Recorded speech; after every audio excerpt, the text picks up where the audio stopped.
I'm very happy to be here. Thank you for having me. And so yeah, it's a pleasure. I enjoy the different perspectives, and thank you to the prior speakers as well for sharing. I So a little bit about me. I work for HCL Tech. It's a global technology company. Prior to this, I worked for IBM for many years, and had the pleasure of interacting with many folks in academia. I was associate director of our Notre Dame IBM Tech Ethics Lab that we have there, and also myself, very much partnering and working with a lot of folks in the academic world over the years, and our research teams and things like that. So I tend to bring a perspective of how different groups collaborate. So from academia, industry, um, and even from public sector, I've done a lot of work working with various policymakers and government representatives. So it's with that perspective and with operating in environments where we're dealing with global technology companies and how you have to institute AI governance. That's really the perspective I bring. So at IBM, I help establish many of the foundational governance practices, ethics and governance practices, including things like the AI Ethics Board and our um, Ethics by Design program, and the assessments that we did, and all of that, the practicalities. And now at HCL Tech, I lead our Office of Responsible AI and Governance. I've instituted our AI Ethics Committee, and of course, establishing our foundational practices and what we're doing here. So um, in these roles, I've had the opportunity to talk with many individuals. I think that um, there's a lot of different perspectives, and I always appreciate what they bring. I think there's many uh, exciting things when we think about the future of AI technology. It's certainly going to be fast moving. We do know that, and one of the really interesting things too. So my current role is part of our technology office. I work very closely with our development teams and what developers are doing. And so and even at IBM, I had the opportunity to work with researchers and others to see, what's coming down the pipe. And it's exciting to see the technology. I think there's a lot of great things. I've seen a lot of wonderful use cases where it's helping people with disabilities, and getting information and access, and sometimes even just having more fun in their jobs, and helping them with solving major problems and productivity um, that they had been challenged with. And I don't think we should discount even the more subtle ways that AI can help us in our day-to-day work. I think that's one of the major shifts that a lot of organizations are seeing. No matter what type of organization, every type of organization right now is experiencing uh, third party AI integrations, right? So more and more, we're just seeing it in our basic productivity tools. We're seeing it in um, a lot of the different interactions, whether or not we even know that we're interacting necessarily. It's a now being built into a lot of different places, and I think this, of course, is driving a lot of concerns, because at the same time, it's happening so rapidly. I think on one hand, um, we are seeing some major concerns, and some um, cases in the news, right? Everybody's reading the news, and getting concerned. So that's all extremely valid and all very important that we take steps to address that. I've always felt that a very practical approach is needed. So um, most of the time, the incidents or the issues that I'm seeing are occurring because of essentially um, either a lack of understanding and a lack of information, or a lack of proper process. And so all of that is something that's very practical in some cases.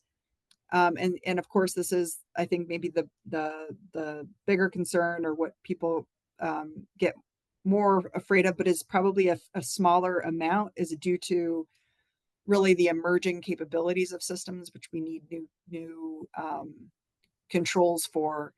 But a large majority of what we see today probably could be caught if we had the right training and processes in place. And so a lot of organizations right now, and we did a study earlier this year with MIT where we showed that while 87% of executives, agreed that ethics and compliance were important, only 15% really felt prepared to do the implementation that they knew they needed to do. And so there's a huge gap, I think, even from where people um, know they could be, what's practical to do today, and what they are. And that's because it does take um, specialized knowledge, specialized expertise, which is still being built up. I've worked with industry groups like the IAPP, um, on like an AI governance professional certification, and there's new certifications and new training pathways that are being built up, but it does take some time to get the humans, ready and trained on terms, definitions, roles, responsibilities, the right level of processes that we need to have in place. All of that takes um, a significant time for transformation, right? And of the people side. On the technology side, I think also we do need continued investment. So where we do have, of course, a lot of focus going to advancing AI systems, at the same time, we do need continued investment and continued focus on research relating to the ethical issues, um, and how to address those, and to understand even the root causes.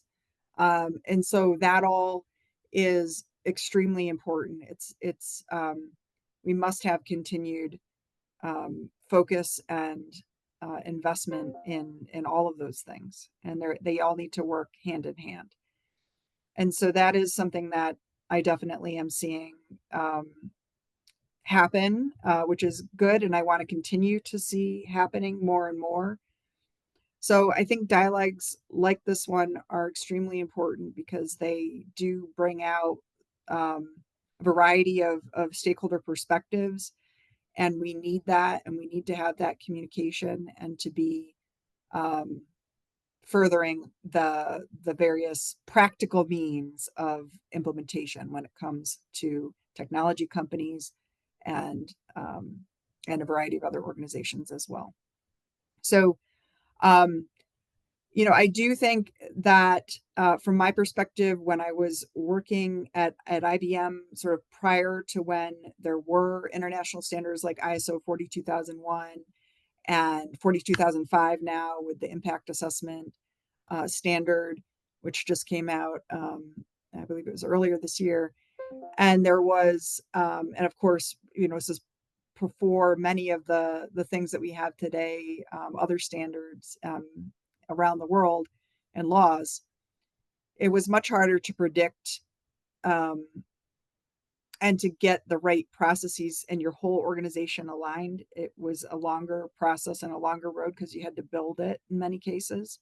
Um, so what's really nice now going through it at HCL Tech is I do have those standards and those frameworks as reference points, and many other organizations and peers who are familiar, and I can speak to about how are you implementing it. Oh, here's how I'm doing it. Here's a tip, right? So we can talk back and forth and share um, best practices, right? So you start to see best practices come out, and you start to see really that um, shift from just theory and talking about it to more practical discussions about implementation and how we make this work.